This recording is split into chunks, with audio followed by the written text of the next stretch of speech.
bom, louvado seja Deus. Depois de alguns finais de semana onde nós tivemos bastante atividades na igreja, e louvado seja Deus por isso. Igreja tem que ser assim, viva, pulsante, uma igreja que se movimenta, uma igreja que olha para o campo missionário, que olha para as adversidades, mas firmado na rocha que é Cristo, arregaça as mangas e vai cumprir o ID. Amém, irmãos? Louvado seja Deus. Nós vamos retomar então a série de mensagens que nós estamos vendo no Evangelho de Marcos.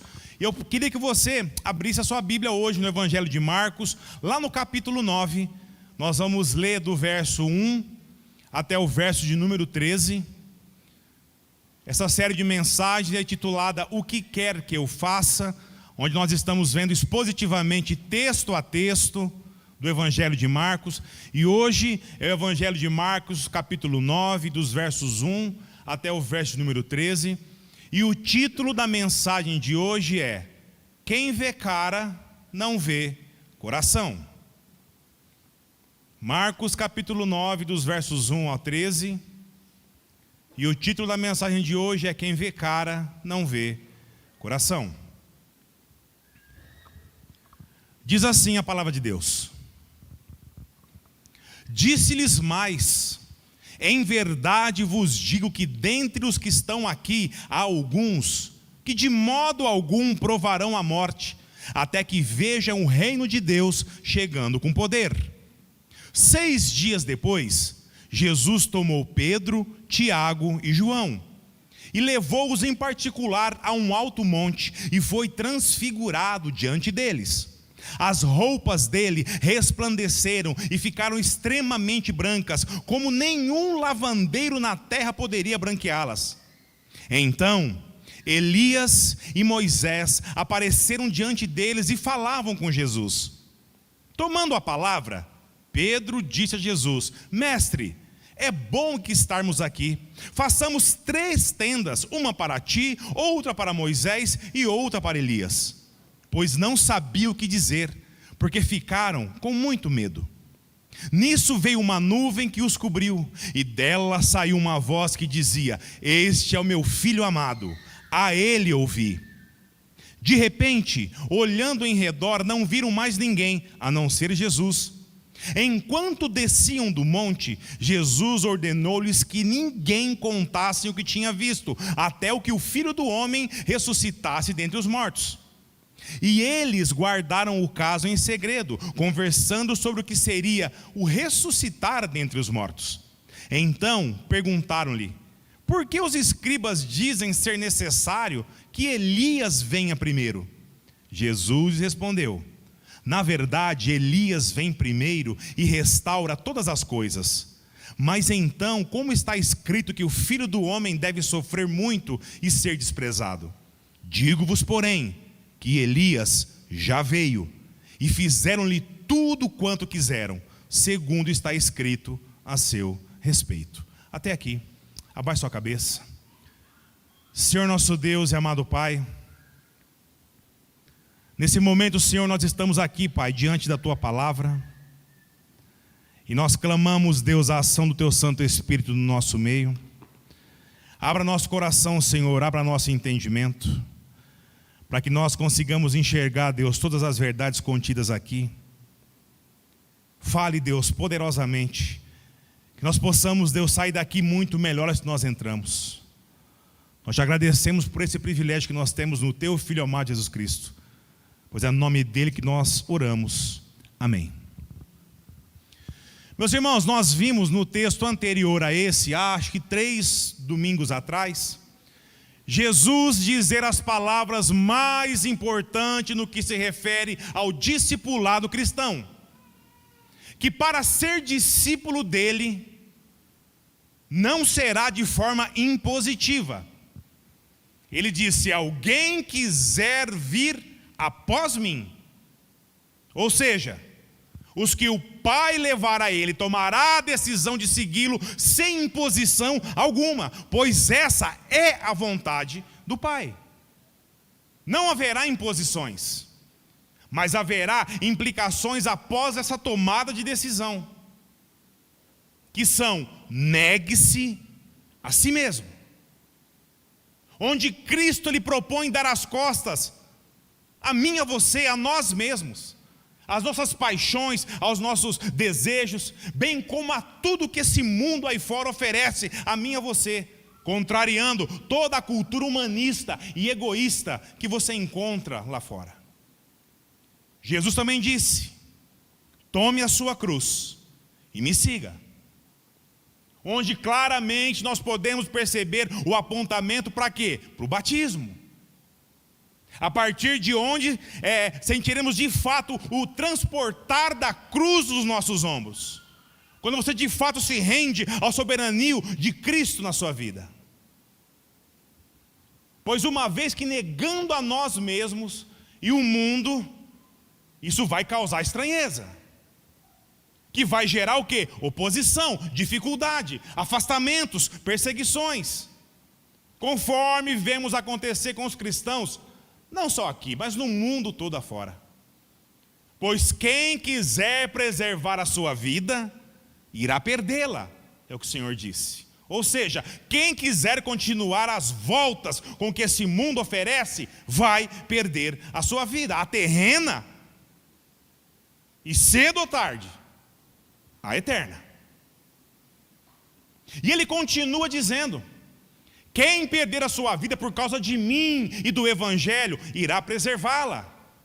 Sendo assim, quem seguir a ele verdadeiramente, poderá até passar por todas as dificuldades que isso infligirá, mas ganhará a vida eterna, vencendo esse mundo, assim como ele fez. Amém, igreja? E depois de Jesus dizer tudo isso, e antes do episódio da transfiguração, que nós lemos há pouco, propriamente dito, Jesus ele vai fazer uma promessa. E aqui eu peço para você, irmão, não feche sua Bíblia não, mantenha sua Bíblia aberta, que nós vamos ver ponto a ponto, amém? Então vamos lá, leia novamente comigo o verso de número 1. Disse-lhe mais: em verdade vos digo, que dentre os que estão aqui, há alguns que de modo algum provarão a morte, até que vejam o reino de Deus chegando com poder. Vamos lá, meus irmãos, os teólogos se dividem quanto a esse versículo aqui. Uns interpretam que quando Jesus diz: alguns dos que aqui estão não morrerão até que presenciem o reino de Deus, Jesus se refere aos que subirão com ele no próprio episódio da transfiguração, que vai acontecer no alto da montanha, que nós lemos agora. Paulo, de forma bem particular, interpreta esse versículo que Jesus não se refere à transfiguração propriamente dita. No meu entendimento dessa passagem aqui, me leva a que Jesus está apontando para a ressurreição. Alguns dos que estão ali presenciarão sua glória e poder, como Cristo, o Filho do Deus vivo. Quando após morto e sepultado, ressuscitaria e ascenderia aos céus, inaugurando o reino de Deus sobre a terra. E não no que vai acontecer logo a seguir, quando eles subirem a montanha. Mas se você prefere, irmão, crer na primeira linha de interpretação, a da transfiguração propriamente dita, fique em paz, não há problema nenhum nisso. Eu particularmente creio na segunda. Mas a verdade é que 6 dias depois de ter essa conversa com os que seguiam ele, Jesus pegará 3 de seus discípulos, que junto dele subirão até o cume dessa montanha. Acompanhe comigo a leitura dos versos 2 e do verso 3. 6 dias depois, Jesus tomou Pedro, Tiago e João e levou-os em particular a um alto monte e foi transfigurado diante deles. As roupas dele resplandeceram e ficaram extremamente brancas, como nenhum lavandeiro na terra poderia branqueá-las. Meus irmãos, aqui nós podemos observar algumas coisas importantes e surpreendentes acerca da divindade de Jesus. O primeiro destaque aqui é a própria questão da transfiguração. Essa palavra aqui no grego original que foi escrito é metamorfo. Essa é a palavra. Sendo que o seu significado nos é bastante o que? Compreensivo. Lembra o que? Metamorfose. Ou seja, Jesus obteve uma forma totalmente diferente do que os discípulos estavam habituados a ver. Uma mudança de difícil compreensão, mas uma mudança verdadeira. A mudança externa em Jesus evidencia o que? A sua essência. Evidencia o que? O seu interior.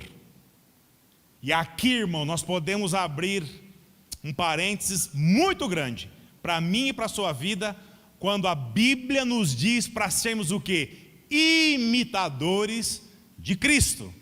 Nós não temos esse mandamento? Pois é. Porque justamente o contrário disso, na minha e na sua vida, tem um nome. Que nome que é esse? Hipocrisia.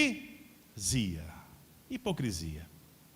Ai, pastor, mas está falando que nós somos hipócritas? Eu não estou falando nada, quem está falando é a palavra de Deus. Vamos entender isso daqui um pouquinho.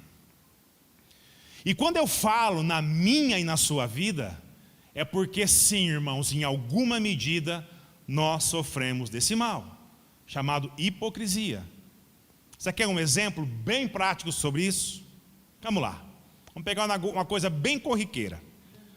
Um casal, quando vai até o gabinete do pastor, com queixas de um lado, queixas do outro, invariavelmente chegam à célebre frase: ai, pastor, mas antes de nos casar, ele era assim, ela era assim, e agora está assim, agora está assado. Não é isso? Irmãos, eu vou usar, eu vou ficar somente nessa questão do exemplo aqui do casamento como referência, senão a gente vai ficar a noite inteira em cima desse ponto. Se você não disse isso, você já ouviu isso. E sabe por que isso acontece? Por conta da minha e da sua hipocrisia, que basicamente consiste no quê? Em revelar um exterior que na grande maioria do tempo não condiz com a realidade interior. Quando a gente namora, vamos lá, quando a gente namora alguém, nós nos esforçamos para quê? Para evidenciar o que nós temos de bom ou ruim. Você lembra do seu namoro aí, irmão? Óbvio que é o lado bom, né? Sempre é o lado bom. E você passa por cima de tudo que você vê que não te agrada muito. O ruim, eu e você fazemos o quê? Tentamos esconder ele de todas as maneiras. E algumas coisas acabam sendo percebidas. E nós tentamos, quando isso acontece, a todo custo, fazer o quê? Desviar o foco. Evidenciar algo melhor, para ver se a pessoa esquece daquilo. É assim que nós agimos, irmãos. Aí depois de casado, na rotina diária de um casamento, o estar perto o tempo todo, irmãos, ninguém consegue manter as aparências lá do início. Ninguém. O amor, a paixão, vai ser posto à prova pela evidência de quem eu e você realmente somos. Essa é a realidade, minha e sua.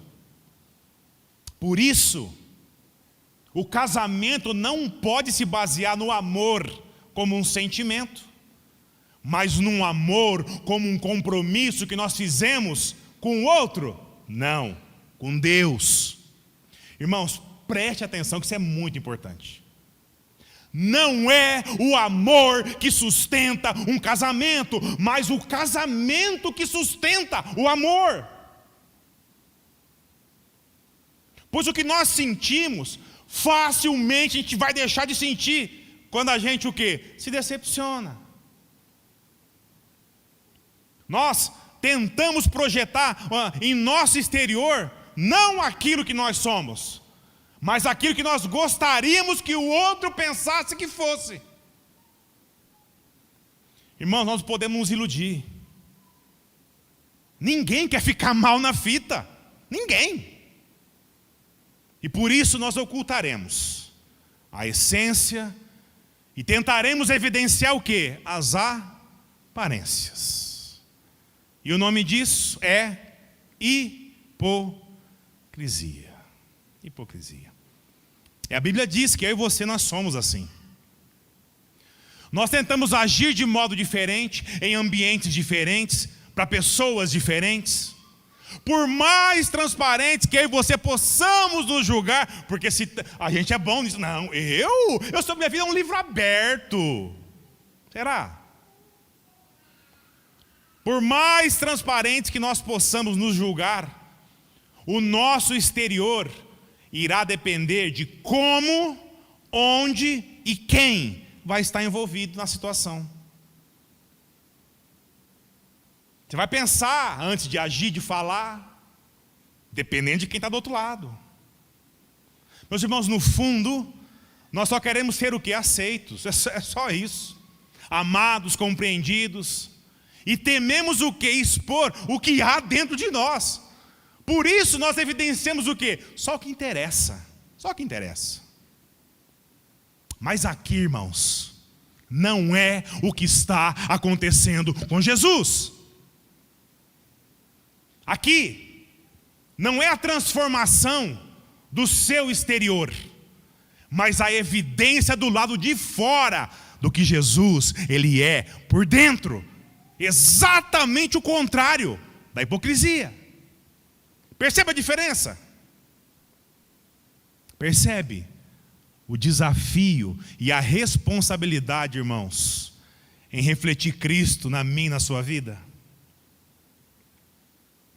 Muitas pessoas consideram a transfiguração um milagre. Você pode até caracterizar dessa forma. Também não há problema algum com isso. Mas eu creio que o verdadeiro milagre não é Jesus se transfigurar, mas ele conseguir conter a sua glória e a sua majestade. Isso sim é um milagre. Nós não podemos perder de vista quem ele é. Deus. O que ele era pelo lado de dentro, ele não se revela por completo. O milagre não está na sua revelação parcial, mas como ele se destituiu da sua glória, para que eu e você, nós pudéssemos nos relacionar com ele. Isso é um milagre. E o interessante aqui, é que através do Espírito Santo, Pedro reconhece que Jesus é o Cristo, né? Um episódio atrás, Filho do Deus vivo. Mas depois o próprio Pedro é chamado o quê? De Satanás. Jesus prediz como ele irá morrer, e os discípulos estavam o quê? Visivelmente abalados, visivelmente confusos. Então essa é a forma que Cristo usa para dizer a eles assim: acalmem-se, acalmem-se, sou eu. Sou eu que vocês disseram esses dias atrás, acalmem-se. Meus irmãos, isso aqui é tão precioso para nós. Sabe por quê? Porque Jesus está dizendo a eles, e também a mim e a você essa noite: calma, calma, sou eu. Eu sou muito, mas muito mais do que vocês possam sequer imaginar. Irmão, isso aqui é maravilhoso. O nosso Pai que estás nos céus. Sabe quando nós dizemos: Deus, és tudo o que eu preciso? Nós cantamos em louvor, nós falamos em oração. Não, irmãos, Deus, ele é muito mais do que nós precisamos. Muito mais. Nem quando eu e você estivermos na glória, teremos condições de compreender quem é Deus em sua essência, na sua totalidade. Nós teremos apenas um vislumbre. E é justamente, irmãos, o que está acontecendo aqui. Se você analisar toda a Escritura, toda vez que Deus se revela de uma forma um pouco mais, digamos, densa, o ser humano desfalece. Ele não suporta a glória de Deus. Nós não damos conta de ver, irmãos, o Senhor na sua plenitude. Por isso Cristo veio até nós. E se revelou de forma tão parcial. Mas mesmo essa parcialidade nos é muito, mas muito mais que suficiente. Amém, igreja? Muito mais. Essa é a essência da transfiguração. E sabe qual que é a razão para Jesus se manifestar dessa forma? Lembram no sermão passado, quando disse que os discípulos, eles não prestaram atenção quando Jesus disse que ressuscitaria? Que eles se atentaram somente para o que eles queriam ouvir, que era acerca do quê? Da morte de Jesus. Lembram disso? Com toda certeza os discípulos aqui deviam estar profundamente, mortalmente, irmãos, entristecidos. E Jesus sabia disso. Jesus está trazendo o quê? Encorajamento a eles. Meus irmãos, o relato aqui em Marcos, ele não menciona. Mas se você ler Lucas, capítulo 9, 32, olha o que diz lá, ó. Pedro e os que estavam com ele haviam sido vencidos pelo sono. Ou seja, Jesus chama os discípulos para subir a montanha com ele. Chegando lá, eles dormem. Eles dormem.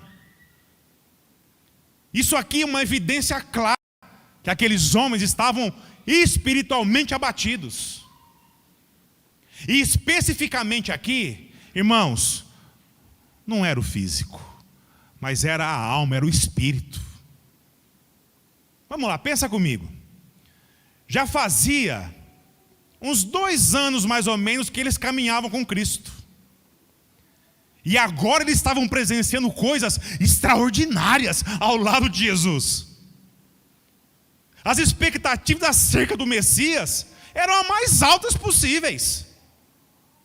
Aí vem Jesus e fala assim: eu vou morrer, que vai deixar eles. Meus irmãos, esses homens aqui, eles estavam com sintomas já de depressão. Depressão.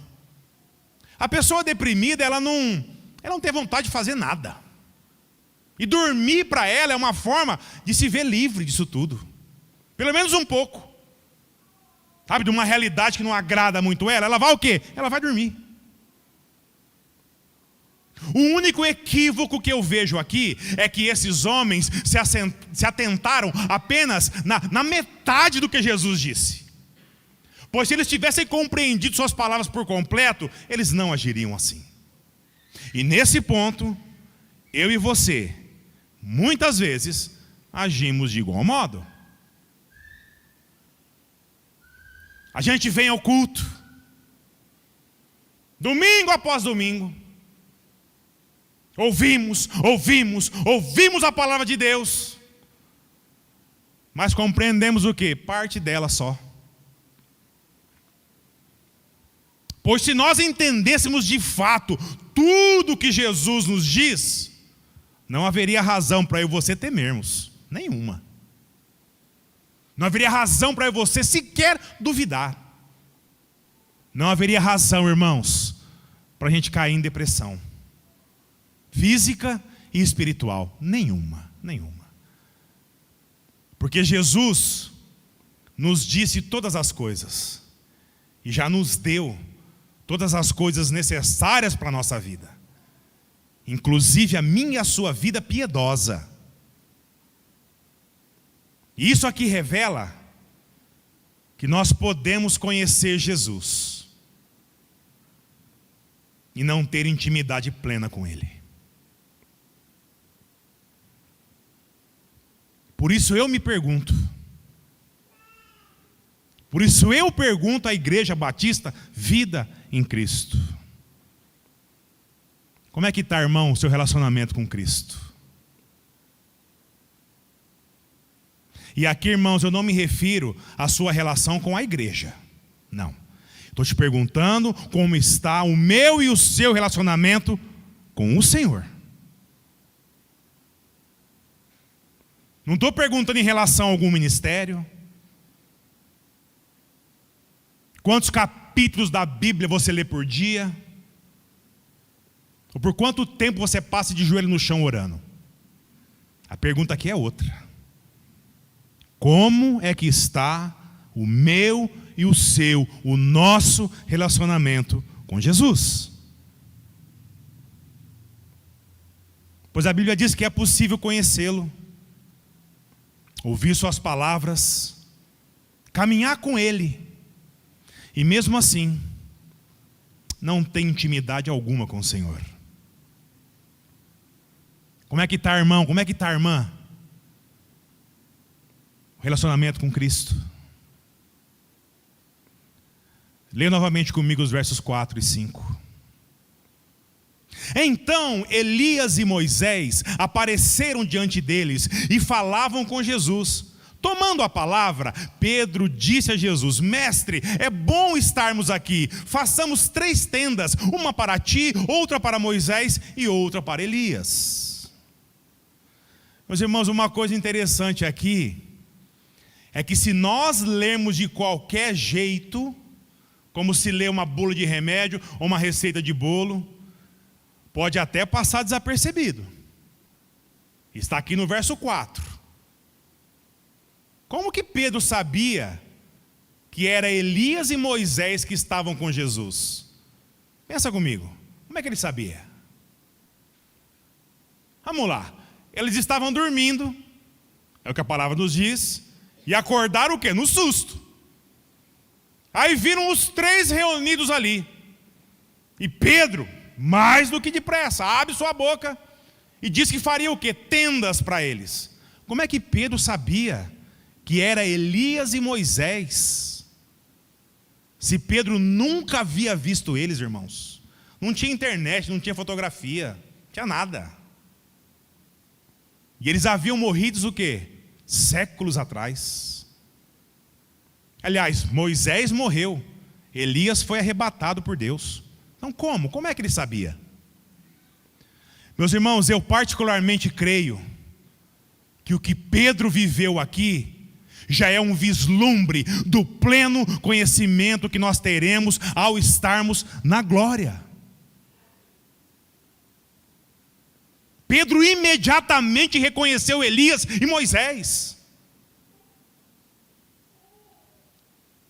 Porque assim será quando nós estivermos todos juntos, os filhos de Deus, todos reunidos na eternidade. Amém, igreja? Vai ser assim. Isso me emociona, sabe por quê? Porque me dá certeza absoluta que eu verei, por exemplo, o meu pai de novo.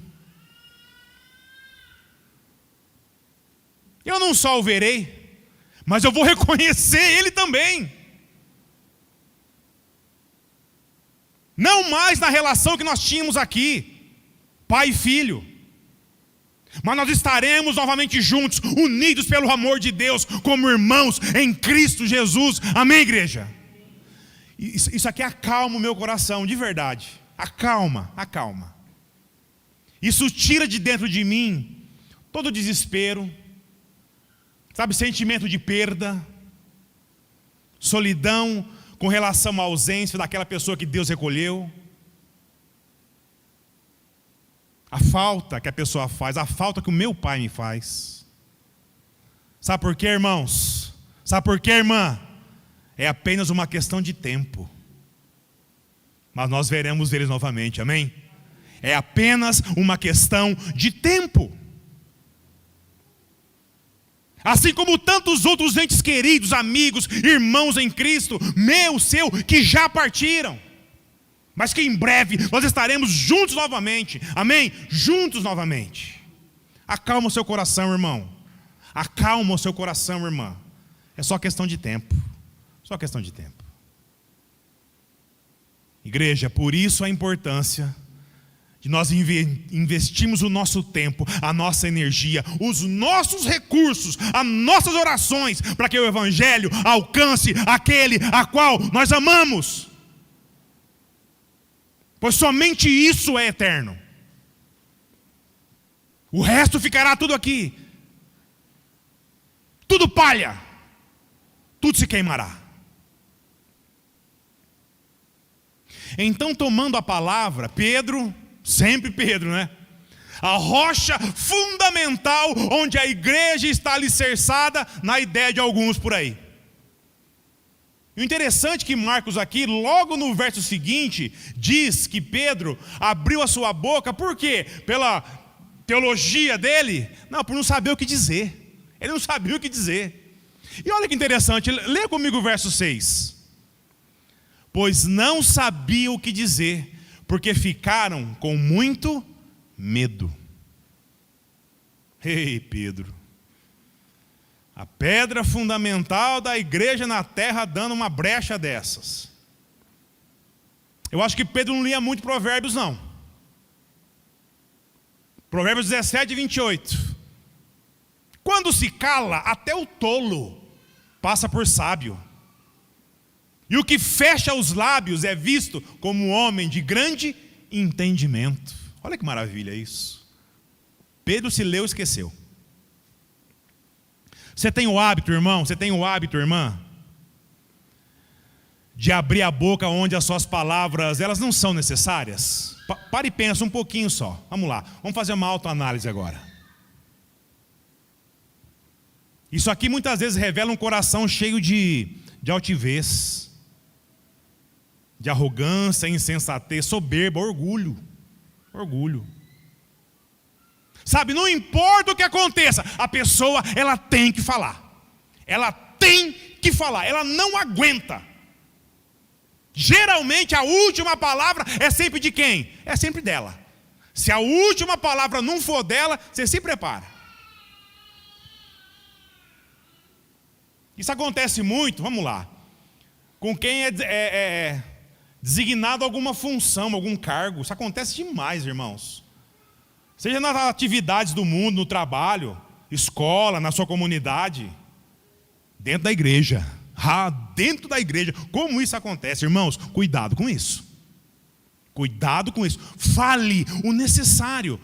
Quando for necessário. Se não for, irmão, feche a sua boca. Deus criou uma anatomia minha e sua perfeita. Na frente da minha e da sua língua, colocou uma muralha de dentes, que nós não sabemos usar direito. Acha que é só para comer. Não é, irmão. É para travar a minha e a sua língua, quando não é necessário falar. Cuidado com isso. Fale o necessário, quando for necessário. Quando edificar. Quando for edificante. Ouvir é a chave, irmão. O próprio Deus diz para a gente ouvir a Cristo. Sabia disso? Está aqui, ó. Lê comigo o verso 7. Nisso veio uma nuvem que os cobriu, e dela saiu uma voz que dizia: Este é o meu filho amado, a ele ouvi. Bom, a transfiguração estava lá, rolando solto. Os discípulos dormindo, acordaram no susto. Quando olharam, viram Jesus junto com Elias e Moisés, numa visão maravilhosa, estarrecedora. E Pedro, Pedro, não tendo o que dizer, diz algo que é um equívoco. Mestre, mestre, é bom nós estarmos aqui, mestre. Façamos 3 tendas, uma para ti, outra para Moisés e outra para Elias. E por que há um equívoco aqui, irmãos? Na empolgação de Pedro, sem discernir muito bem o que dizer, ele vai colocar Jesus em igual posição a Moisés e Elias. Pode parecer absurdo, mas apesar de tudo isso que eles estavam presenciando, os discípulos ainda não tinham dúvida acerca de Jesus Cristo. Eles tinham dúvidas. Eles não entendiam ainda quem era o Senhor Jesus. Meus irmãos, para um judeu, Moisés representava o quê? A lei, os mandamentos, a retidão, o caráter. E Elias, para um judeu, representava o quê? Os profetas, representava o poder que vinha de Deus. Então Pedro inconscientemente, e eu digo isso com convicção, pois ele ainda não tinha consciência de quem era Jesus. Quando ele se oferece para fazer as 3 tendas, uma para Cristo, outra para Moisés e Elias, Pedro está equiparando, nivelando os 3 de modo igual. De modo igual. E a evidência disso estão nos versos que vêm a seguir. E eles agora já estão descendo o monte. Então eles fazem o quê? Alguns questionamentos a Jesus.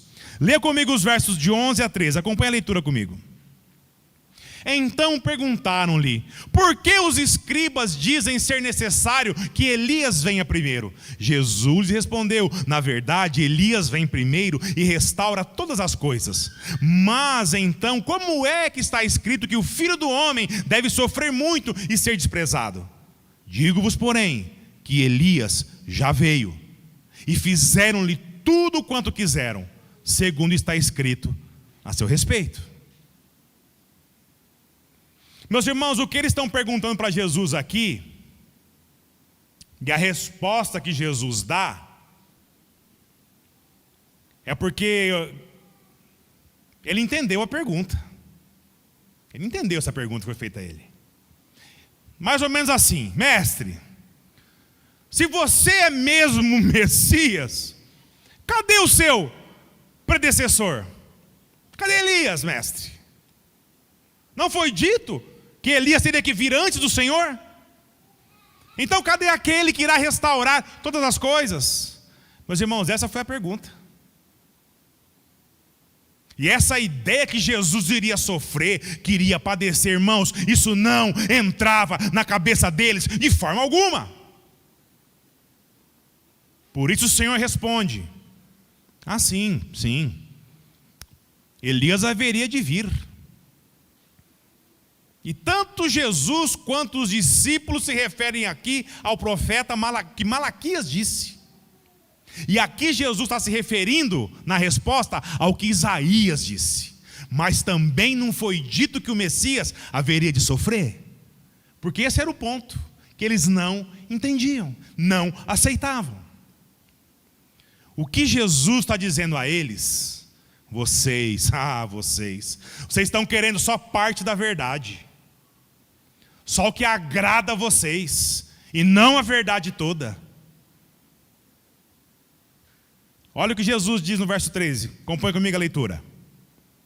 Digo-vos, porém, que Elias já veio, e fizeram-lhe tudo quanto quiseram, segundo está escrito a seu respeito. Meus irmãos, Elias já havia vindo uma vez, e eles acabaram de ver Elias novamente, e ainda batiam na tecla: mas Elias não tinha que vir antes. E detalhe, Elias não estava reencarnado em João Batista, como nós vimos em textos anteriores que o povo cria. Deus proíbe essa questão de reencarnação. E sem contar que Elias não morreu, foi levado por Deus, igual Enoque. Portanto, é mais uma evidência que essa questão de reencarnação é doutrina falsa. Se afasta disso, irmão. Mas o fato é que os discípulos estão com dificuldade de crer que Jesus era o Messias de fato. Apesar de tudo que eles haviam presenciado, pelo simples fato de não aceitar que Jesus, ele iria o quê? Morrer. Eles não queriam. Eles queriam um Jesus triunfante, não um Jesus derrotado. Meus irmãos, eles não eram tão diferentes de nós. Muitas vezes nós insistimos em meias verdades, irmãos, pelo fato de não querer aceitar a verdade toda. Essa é que é a verdade. Olha que irônico, né? Os discípulos, assim como muitos de nós, não compreendemos a importância da centralidade de Jesus na minha e na sua vida, e também a essência da missão dele. Leia comigo os versos 8 a 10. De repente, olhando em redor, não viram mais ninguém, a não ser Jesus. Enquanto desciam do monte, Jesus ordenou-lhes que a ninguém contasse o que tinha visto, até que o Filho do Homem ressuscitasse dentre os mortos. E eles guardaram o caso em segredo, conversando sobre o que seria o ressuscitar dentre os mortos. Meus irmãos, os discípulos eles são muito encorajadores para mim, principalmente Pedro. Pois nós somos tão ou mais cabeça dura do que ele. O que mais Jesus precisava dizer para que eles entendessem o que ele falava? Meus irmãos, graças à graça de Deus, apesar de mim e de você, Jesus não desiste de nós. Ah, Senhor, graças à graça, porque se dependesse de mim e você alguma coisa, Cristo falava, não dá, não, esse povo não dá, você me desculpa, mas não dá, Paulo, não dá, você não dá. Ele não desiste. E nisso aí você temos que dizer todo dia, obrigado, Senhor. Amém, igreja? Obrigado, Senhor. Deus está falando conosco de todas as maneiras. Ele usa a sua palavra, Ele usa pessoas, Ele usa a igreja, Ele usa o irmão, Ele usa o cristão, usa o incrédulo. Ele usa quem Ele quiser. E a gente ainda insiste em não querer entender as coisas, é ou não é? A gente bate cabeça, a gente erra, a gente não crê. Irmãos, esse sou eu e você. Sou eu e você. Nós. Por isso nós temos que ser muito gratos a Deus, por Ele não desistir da minha e da sua vida. Pedro, quando diz a Jesus, mestre, é bom estarmos aqui, façamos 3 tendas aqui no monte, uma para você e uma para eles. É como se Pedro não quisesse que aquilo ali acabasse, sabe? Não, vamos ficar aqui, vamos acampar aqui, daqui não sai mais. Vamos ficar aqui mesmo. Está tão bom o Senhor aí, Moisés ali, Elias ali, para que ir embora? Para que mexer no time que está ganhando? Vamos ficar aqui todo mundo. Irmão, sabe aquele culto inesquecível que um dia nós já fizemos? Sabe, o negócio está tão bom, louvores a Deus, Deus falando com a gente, que nós não queremos que o culto não acabe. Pois é, eles não haviam entendido mesmo. Marcos não diz, mas olha o que Lucas diz sobre Jesus, Moisés e Elias, sobre o que eles estavam falando. Lucas 9, 30 a 31, não precisa abrir não, eu vou ler aqui. E 2 homens falaram com ele, a saber, Moisés e Elias. Eles apareceram em glória, e falavam da partida dele, que estava para acontecer em Jerusalém. Irmãos, Moisés e Elias estavam falando sobre a cruz com Jesus. Eles estavam tratando sobre a partida de Jesus, como se daria lá em Jerusalém. Meus irmãos, a minha e a sua espiritualidade, ela é provada. Não quando nós subimos um monte para falar com Deus. Mas o que isso refletirá na minha e na sua vida quando nós descemos do monte. O negócio não é em cima do monte. O negócio é aqui embaixo. Você pode buscar a Deus da forma que for, irmão. Na igreja, em casa, até escalar morro por aí, como muitos fazem. Mas isso aí é só parte da questão. Não adianta subir o monte, falar com Deus, ouvir Ele falar, e isso não resultar em nada na sua vida aqui embaixo. Quando descemos de lá, ou quando nós botamos o pé para fora dessa porta, não adianta nada. Nós podemos facilmente estarmos com o comportamento, sabe de quem? Dos discípulos. Deus tentando de todas as maneiras falar conosco, para que nós compreendamos qual é a sua vontade para mim e para a sua vida. Mas nós podemos estar com a atenção, sabe onde? Em todos os lugares, menos em Deus. No irmão que eu não gosto, na roupa da irmã que está mais bonita que a minha, na roupa do irmão, que pelo amor de Deus, irmão, compra uma roupa decente para ir para o culto. E Deus falando com você, e Deus falando comigo, e você olhando para o relógio, sistematicamente preocupado com a pizza depois do culto.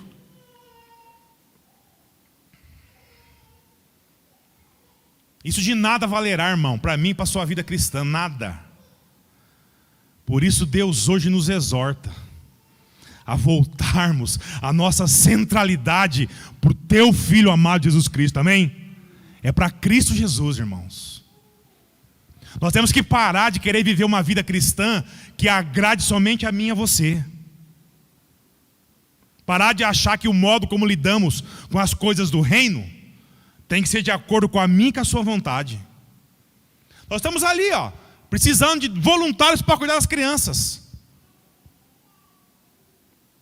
E é Deus que está falando, não sou eu.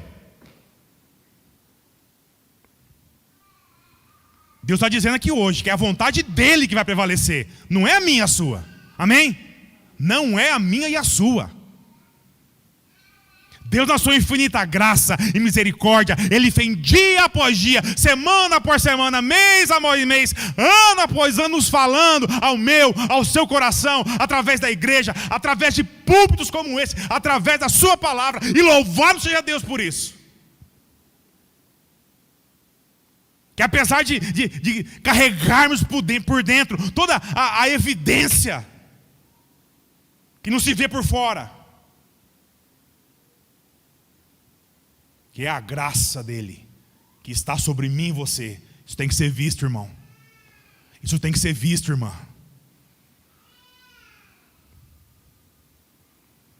Cristão que não se opõe a esse mundo, que o mundo não se opõe a cristão, alguma coisa está errada.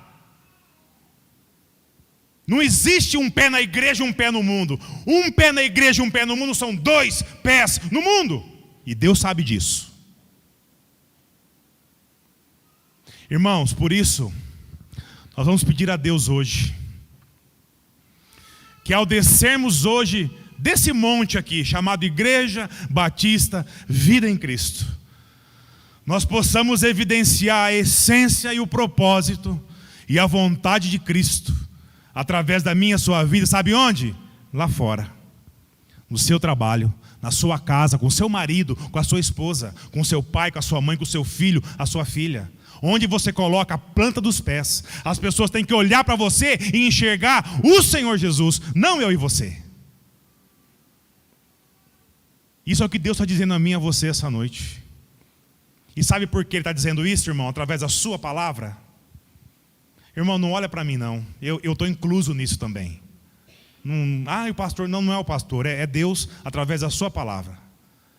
Deus está dizendo isso a mim e a você, para que nós mantenhamos a perspectiva no lugar certo, que é a cruz de Cristo, que é o Senhor Jesus Cristo reinando absolutamente na minha e na sua vida. E se Ele deu esse direcionamento a nós, é porque Ele sabe que quem habita dentro de mim e de você nos levará para isso. Basta eu e você não resistirmos ao chamado do Senhor, amém? Então abaixe sua cabeça, vamos pedir isso a Deus agora.